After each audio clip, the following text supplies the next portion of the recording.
Greetings, YouTube. Let's talk about weights again. Gaming and weights, the never-ending struggle. There's been a problem with D&D for a very long time because D&D conflates weight and bulk. But they're not the only system that has weird weight things. I was very thrilled when I read Starfinder that they separated weight and bulk. Cool. Then P2, one of the things that I thought was great in that system, again, separating weight and bulk. Awesome. They didn't do that in 5th edition. In 5th edition, weight and bulk are the same thing, which is why you have weapons that are still way too damn heavy because you're supposed to be factoring in how unwieldy they are. That's not weight. Never given that one up. Weapons in the real world don't weigh what these games say they do. Now, I'm going to give you an example of a weapon that would be a mace, and a pretty hefty one is that. This is a heavy mace, okay? This is a heavy mace. Cast iron, steel shaft. Heavy mace. I personally could not probably do this with one hand, but somebody who's got a little bit of training under their belt and who's got a higher strength than I do, because I probably only rock about an 8, if that, could use this in one hand and going to do a hell of a lot of damage with this thing. It doesn't weigh as much as they're going to, as the games think a mace weighs. This thing weighs about 2.5 pounds, maybe that. I haven't weighed it, but yeah, it is not like a 6-pound object. Swords don't weigh 12 pounds. The heaviest two-handed swords in the world that were actually used as opposed to wall hangers are probably in the 6-pound range. They just don't weigh what a lot of gamers think they do. Do I have a lighter mace over here kicking around? Or am did I put all my lighter maces away? I think I may have put my lighter maces away because I wanted to keep that one out. But a lighter mace could maybe only weigh like a pound and a half. And the weight near the head, huge amounts of impact. Seriously, huge amounts of impact. My favorite hammer I've got in my entire set collection, and I own many hammers. In fact, speaking of hammers, this is one that is a very cool hammer, is this one right here. This is a very, very cool hammer. But my favorite hammer weighs 14 ounces, and it does a beautiful job. It's a ball peen. I love the thing. This is a roofing hammer designed for slate. This is, you chip with this, you pull nails with this, and you drive nails with this end, and you split the slate with this bevel right here. New ones of these are really expensive, like in $100 range, and I found this one handmade. They stacked leather grip for $15 at a flea market once. Boy, do I miss flea markets. But this is an awesome hammer. I'm so glad that this is in my collection. It also would make a really great D&D type of weapon, don't you think? That's just cool. But it isn't just weapons that bug me. 5th edition says that the average person can carry 15 pounds of weight for each point of strength they have. Now, in D&D, your classic range of stats are 3 to 18. And your average person is supposed to have like a 10 to 11. 10.5, obviously, is the midpoint, but 10 is normally considered to be your average, which means they think that a person with a 10 strength can carry around 150 pounds of weight.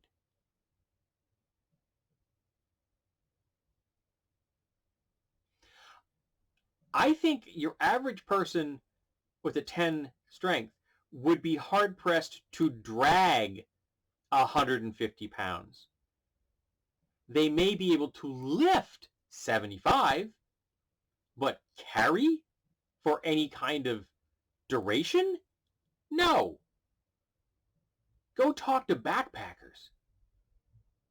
You're like 40 pounds is probably the most you're ever want to load somebody up with, particularly if you're going to be going cross country or any kind of terrain of any variety. And adventurers are always going up and down and through and around.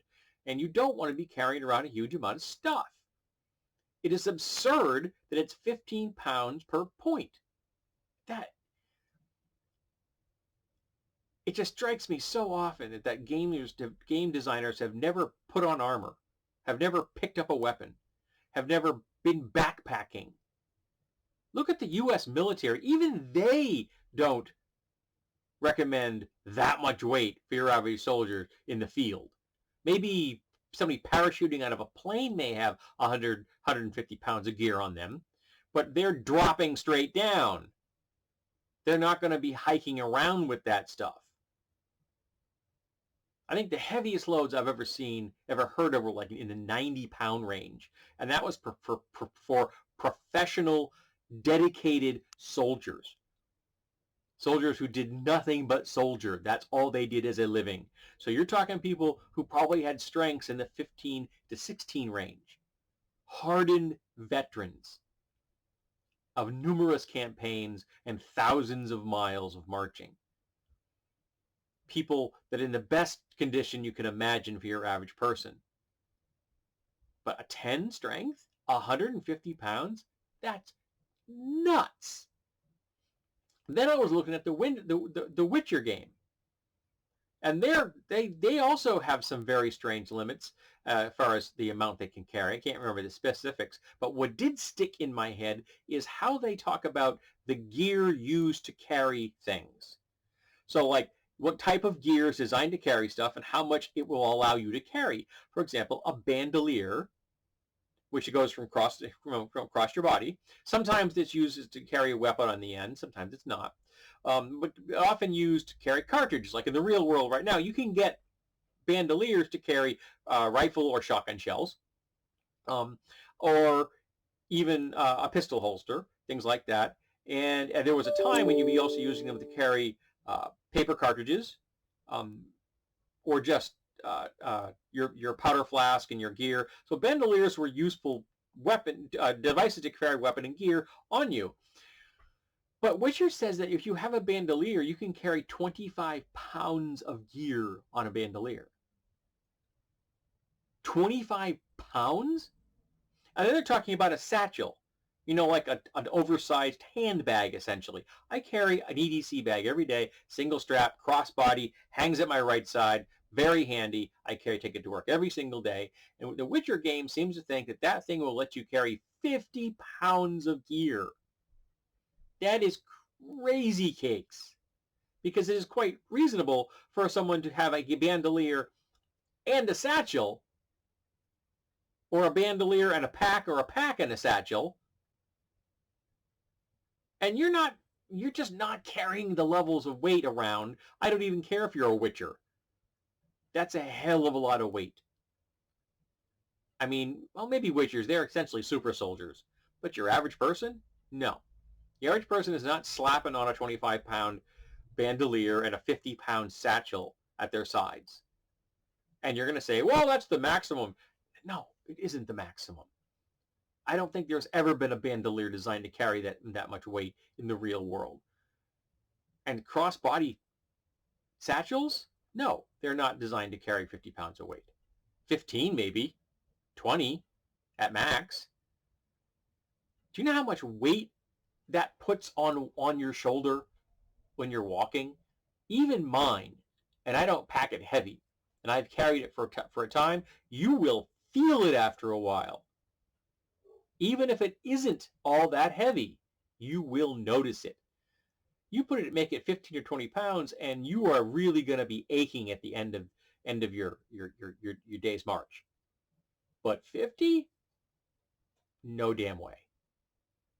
Why is it that game designers just can't seem to wrap their head around the concept that bulk and weight are different, that weapons should be judged by someone actually picking up a real weapon? Stop by my house. I'll hand you some. Put on some damn armor. Go to the SCA meetings and put on armor. Yeah, it's not going to be an exact copy of what they wore in the Middle Ages or in fantasy games, but it's going to give you a much better idea of what it feels like and how you have to move in it than just cracking a book, looking at a picture and go, that's fine.